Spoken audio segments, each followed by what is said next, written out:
A Channel 2 Action News investigation went into local jails to document the deaths of inmates, many of whom were mentally ill and not getting proper care. Channel 2's investigative reporter Nicole Carr is live in Gwinnett County with some of the worst documented cases. Nicole?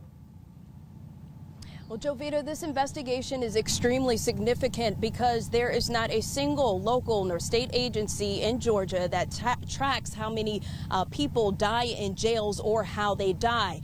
This Channel 2 Action News, Atlanta Journal-Constitution, and Georgia News Lab investigation is the first to examine jail deaths in Georgia. She was always smiling, just very, very cheerful, just a ray of sunshine. Wickie Bryant graduated from Therrell High School in Atlanta with plans to become a psychiatrist, but her own mental health derailed a life of helping others.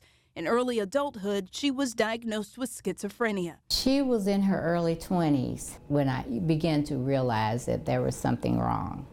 And then I realized that I needed to get help for her.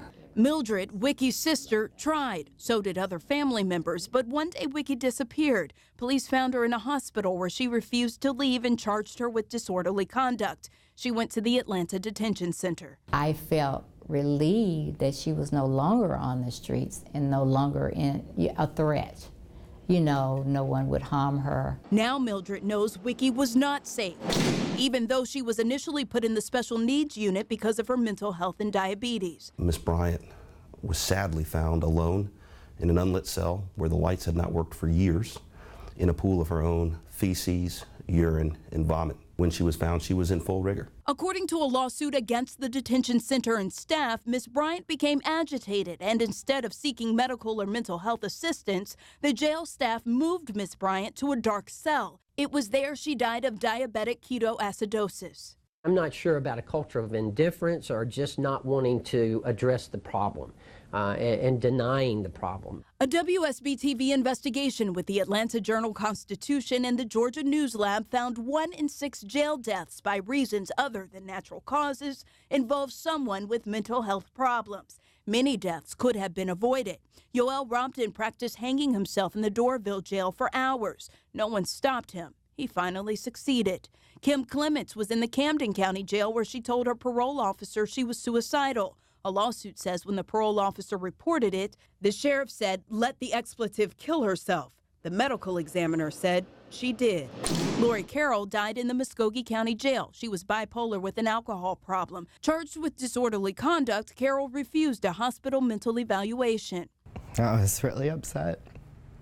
It was almost like torture. Carol's sons watched hours of recordings from her jail cell, alone in her final 2 days. She screamed, beat her fist on the cell door, talked to imaginary people, and thought someone was trying to rape her. You know when somebody dying, it's clear as day. You know what I'm saying? When somebody drowning on their own blood, that's exactly what happened. But even as she was bloodied and confused, no one would send her to the hospital, and no one would use the jail's protective restraint chair to hold her down. Less than 8 hours after being placed on suicide watch, Carol's bruised body and urine-soaked pants was found on her jail cell floor. The ME, noting a serious head injury and collapsed lung, killed her. Yes, I hold them accountable. She would have never passed away if they had done their job. Nicole, you looked at some 500 jail deaths over a decade and also learned that there is one group that's trying to keep track of all of this.